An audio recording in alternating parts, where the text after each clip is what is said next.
દુનિયા એવું કહે છે કે બાપ મજબૂત હોય, પણ ક્યારે કોઈએ પૂછ્યું કે મજબૂત હોવાને પાછળ એ કેટલો તૂટી જાય છે? બાપ ક્યારે ડરતો નથી, એની જવાબદારીથી ક્યારે ભાગતો નથી. રોજ રાત્રે અંદરથી વિખરાય છે.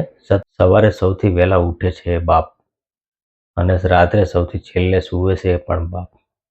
પોતે પોતાના સપના મારી અને પોતાના બાળકોના ભવિષ્ય વિશે હર હંમેશા ચિંતા કરતો હોય એ છે બાપ.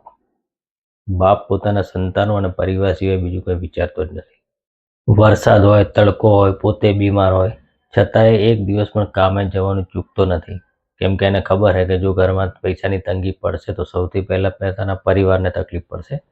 તો એ એવું ઈચ્છતો નથી, માટે એ ક્યારેય રજા લેતો નથી અને બીમાર થતો નથી. એ છે બાપ. કોઈ દિવસ જો બાપ શાંત થઈ જાય ને તો સમજી લેવાનું કે બાપ હારી ગયેલ છે. પણ તો છતાં એ બાપ હારતો નથી. કેમ કે બાપને તૂટવાની કોઈ પણ જાતની પરવાનગી હોતી નથી. બાપને હર હંમેશા કામ કરતું જ રહેવું હોય છે. માની મમતા દેખાય છે એટલે લોકો માની પૂજા કરે છે, અને બાપના બલિદાનને જવાબદારીનું નામ આપી અને ઇગ્નોર કરી દે છે, અનદેખું કરી દે છે. જે દિવસે બાપ શાંત થઈને બેસી જાય ને એ દિવસે ઘરની દિવાલો પણ શાંત થઈ જાય છે. કેમ કે ઘરનો સાચો પાયો તો બાપ જ હોય છે.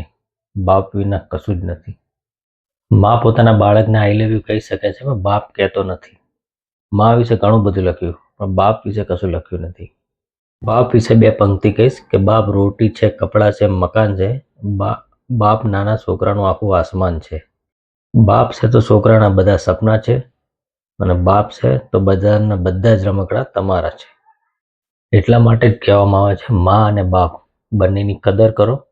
કેમ કે ભગવાનને પણ જન્મ લેવા માટે મા બાપની જરૂર પડી હતી. મા બાપ સિવાય દુનિયામાં કોઈ તમને એવું નહીં મળે જે નિસ્વાર્થ તમારી મદદ કરે, તમારી હેલ્પ કરે. એક વસ્તુ હંમેશા યાદ રાખજો કે જ્યારે પણ તમારો ખરાબ સમય આવશે, 3 જ જણ તમને મદદ કરશે. બાકી આ દુનિયામાં તમને લખીને લઈ લો, કોઈ પણ વ્યક્તિ તમને મદદ કરશે નહીં. એક મા બાપ અને બીજું પત્ની.